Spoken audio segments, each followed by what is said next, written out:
All right. Well, we ready for the six strings? For the what? Six string? Oh. Oh. Sounded too much like six traits, which is how we grade our writing. Oh. Sixth grade. So here we've got a red blend, but I wouldn't even really classify it as a red blend, since it's 90% Tempranillo with 10% of Garnacha. Oh. Which in most places, as long as you're above, or less than 15% of some kind of additive, it's considered a single varietal. So let's see. The description on this is like a great flamenco dancer. This Spanish red blend is zesty, spicy, and right at home at the tabletop. Made from the region's two most celebrated grape varietals. It boasts a juicy, exuberantly fruity taste profile with notes of cherry, red licorice, and spice. Did I see what? Oh, it's like somebody had shared a It's video. a It was the ruby best, color, like though. Halloween thing. And the person has like cardboard stone wall and stuff like that. And when the kids came up, he went and fucking threw candy at them. Still, it's not. I'm not getting one of those though. What are you? You are. Oh yeah, there we go. Oh my God. Like the sumo yeah. wrestler. This one seems I was thinking that the Garnacha was going to, deepen it out a little bit, but I think it's actually lightened it up comparatively to the last Tempranillo that we just had. I don't know how I feel about this. I mean, it's still pretty dark, but not as dark as the last. But there's no gasoline in the nose, so Yeah. a thumbs up. So plus, It certainly does not smell as good as the bold grape. You're right. It's not as good, but it's still better than gasoline. I think this is fruitier than the bold, and I kind of like it. It's the mild fruitiness too. Yeah. It's not like bite nose. see, well, I mean, the legs are coming down really fast on this, which is 14% alcohol. Oh my gosh.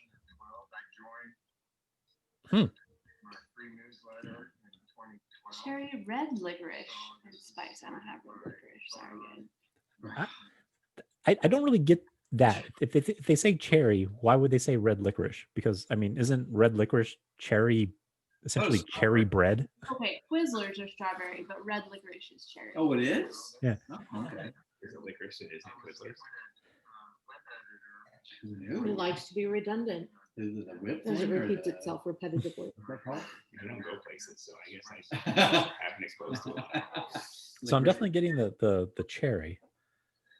I think I get like a black cherry maybe, but I'm getting cherry, yeah. it's not really like red fruit strawberry, right? It's more of a raspberry, right, in that direction, in my opinion. How's it go with an olive though?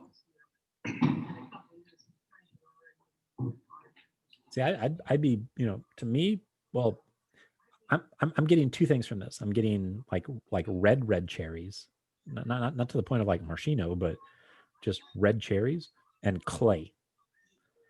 I don't think of maraschinos as being cherries. They're but- still very good with the black olive. Yeah, I'll give you a pink cherry. Yeah, and I think the clay thing, then that's that old world mineral stuff that's been done. Yeah, it's still got that like really deep, like earthy, like aroma to it. But maybe a little less than the one before. Yeah. Okay. Well, last taste of the night. So cheers. I don't know. It smells like the peanuts either. Can I have a piece of bread, please? Can you hear us, Shane? And I'm trying to shame. You want any of the olive oil?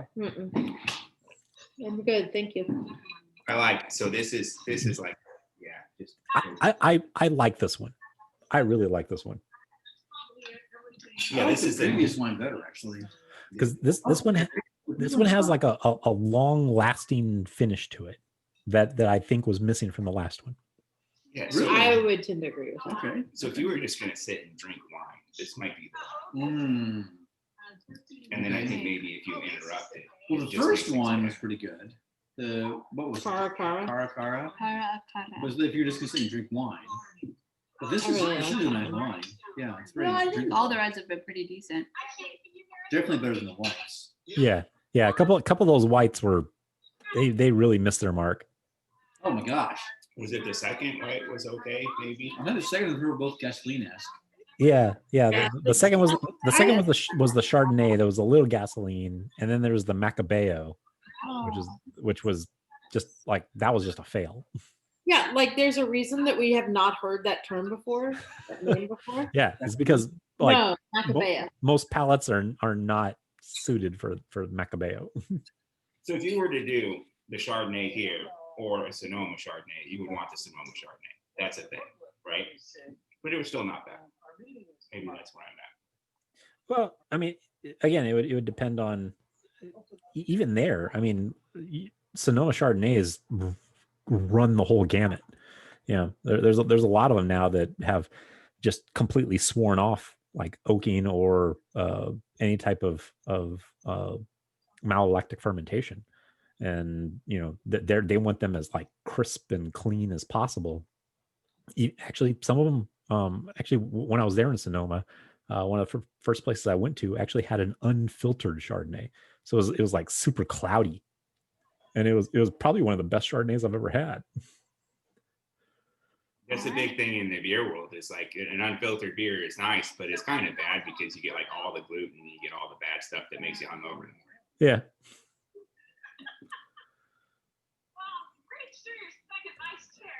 This one's interesting. Like I said, I prefer this one over the Bold Bull because it was. I like this one a lot better. I could eat.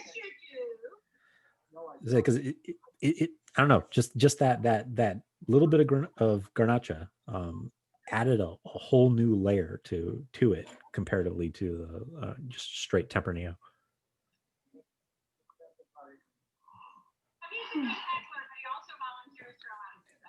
Now, is it only 1 hour difference now for you guys? Is it 7 o'clock right now? It is 7:16. Yes. Okay. One of the 1, 2, 3, at least 3 M&M marriages right on the screen. So let's see how this one holds up against some blue cheese. Oh, there's I was thinking also with the herbs of the olive oil. right here, just about. Oh, with that one? Yeah, Okay. How is it with the olive? I didn't like the olives. Oh Okay. yeah, It's not really fair. that is fantastic. Good with the blue cheese? Yeah. Right, if you're gonna drink it. Ooh. I bet so. I have some blue cheese if you want any. Yeah, it had just enough zing to it to stand up against that kind of. We have Come fun. on. Oh, let's do flan. Yeah, let's try that. Okay, we're attempting to pair it with flan. Now, does it have cinnamon in it? I'll have a Fun. bite. Instead of cinnamon. I get it, some vanilla and a hint of cinnamon. Not much cinnamon. It's caramel. Smells like sugar. Yep. Sugar. You get vanilla. Milk and sugar and vanilla. I'm getting a little hint of vanilla. Mhm. That would be rough to pair with anything that we had here.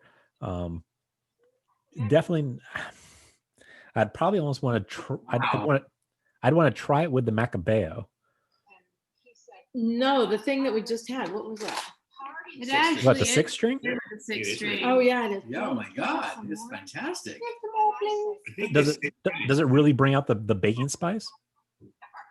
The baking spice. Like that cinnamon and That vanilla. The vanilla. Vanilla. Yeah, Okay. vanilla and Mhm. sweetness brings out the. It makes the wine a little bit drier, but it makes the flan really pop. It Right. is actually shockingly good together. Okay. Yeah. So yeah, you have the general rule is the wine needs to be sweeter than the dessert. But this is Yeah. Yeah. Though that, for me, that's always, it's been mostly a rule unless, again, if you're introducing like cinnamon, clove, nutmeg, then all of a sudden, red wines really get back into the mix because a lot of those are going to have that baking spice, kind of Really good. thrown into them. That vanilla. That vanilla and custardy. But if vanilla's coming out, I mean, that right there kind of tells you that those things that particular wine's been aged in some kind of new oak that's imparting quite a bit of that vanilla taste. That is, I'm really surprised. Yeah. 'cause- Wow. You like it too? Yeah. Mhm. Well, cool. I'm glad you guys found a working pairing for that, because I was as soon as I saw the flan, I was a little like I was looking through the whole lineup and being like, Yeah. what is that going to go with? Yeah. It's a sweeter flan, and it's not quite like the custardy. It's more like a, I don't know what to put, It's a like creme pudding. brulee. Yeah. Okay. Yeah, sweeter. What am I looking for? Vivino. Yeah, usually for me, like flan or creme brulee is definitely in the, that's definitely a Gewürztraminer or damn it, I can't even think of the other German Riesling. That would kind of be in more of that purview. Wow. Yeah, I really like it. Although it makes it really dry. I like dry wine. Yeah, but the flan just really dries it out like paper almost.